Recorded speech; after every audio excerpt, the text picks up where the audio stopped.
Hi, I'm back with another vlog, and today I'm going to be taking a look at some of what Michael Alig told Rolling Stone magazine.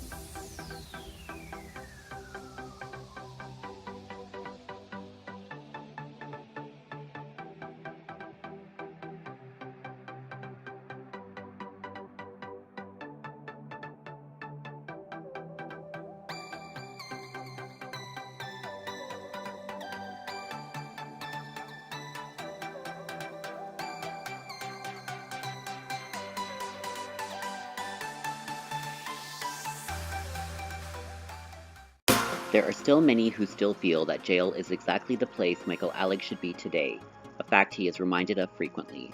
What we did is an awful thing, he says of the crime. It's something that I can't even come to grips with fully. I can understand how other people would definitely have a few misgivings, but it's a very small part of who I am, he says. When people on Facebook or wherever attack me, I usually try to make an attempt to talk to them, rationally, and sometimes meet with them. Talking with Alig, it's not hard to see how he could change the mind of a detractor over coffee, as he says he's done.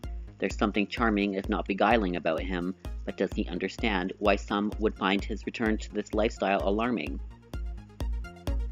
Yes, I think it's a very complex issue, he says. A lot of people think that I'm famous for killing somebody, and in some ways I am, but since I was 18, party promoting is what I have done.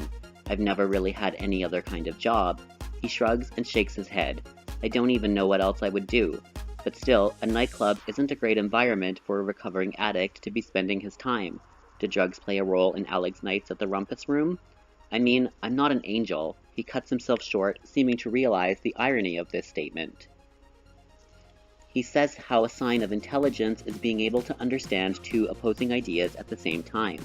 I can be anti-drug and be around drug users and even sometimes use drugs myself because I'm human, he says. Everything I do, I don't say is necessarily right, but it's just a part of life and the way it is.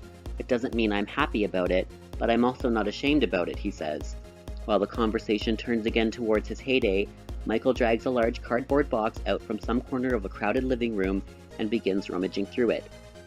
The box is filled to the brim with photos, old party invitations, and trading cards adorned with his old club kid comrades. I always saved invitations back then. At one point, I had 47 boxes like this, he says, and now I have only one. A month later, Alig finally throws a party with the kind of draw he's been expecting. World of Wonder, a production company, has sent a camera crew into the club to film scenes for Party Monster 2, a new documentary about Alig's next saga, and the word spread. This was no normal Monday at Rumpus Room. For one thing, Alig's loyal sidekick, DJ Kiyoki, was not spinning as usual. He had been arrested in an Upper East Side apartment earlier that month when a man he was hanging out with overdosed and died. Cops reportedly found $26,985 in cash, as well as stores of meth, cocaine, and hundreds of ecstasy pills at the scene, and held him on felony drug possession charge. He's currently in jail, awaiting a court date in February, Alig says.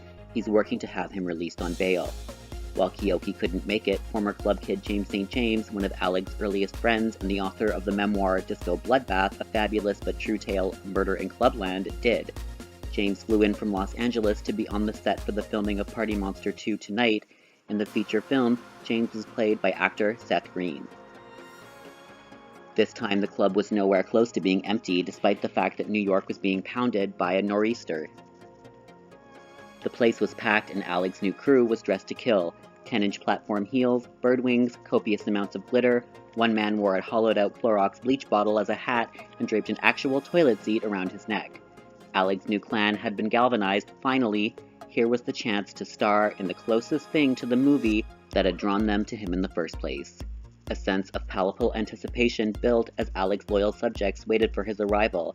Every so often, a woman with a megaphone repeated a deafening and alternating chorus of "Where the fuck is Michael?" and "Who has cocaine?" drowning out the music of the night's substitute DJ, who was mostly playing hits from the Party Monster soundtrack, like Two of Hearts by Stacey Q and Dead or Alive's You Spin Me Round. Around 1 a.m., Michael Alig made his entrance like a star arriving on a red carpet. Photographers, several paid for by the promoters, extracted themselves from the crowd and rushed at the tuxedo-clad club kid from every angle. In less than 60 seconds, he was enveloped in a pylon so thick and with so many flashing light bulbs that it was almost impossible to make him out from just 15 feet away.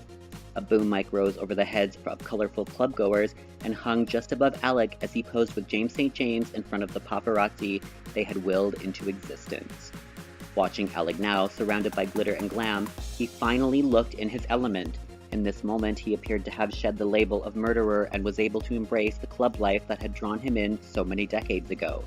But while he still believes that incident was just a fleeting moment, one that he doesn't want to define him for the rest of his life, it's how most of the people in the room knew he existed. But right now, Michael doesn't care. Here, posing for a mess of flashing lights, it looked as though he had actually succeeded in making history repeat itself. At least for tonight.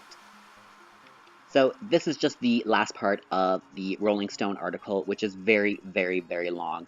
I will include the link to the entire article if you want to read it. It takes place over about 3 or 4 visits that Rolling Stone does with Michael Alig, so it is quite in-depth, but this is all I'm going to share with you for today. So I hope you like this video. I want to thank you guys for watching and for all the comments.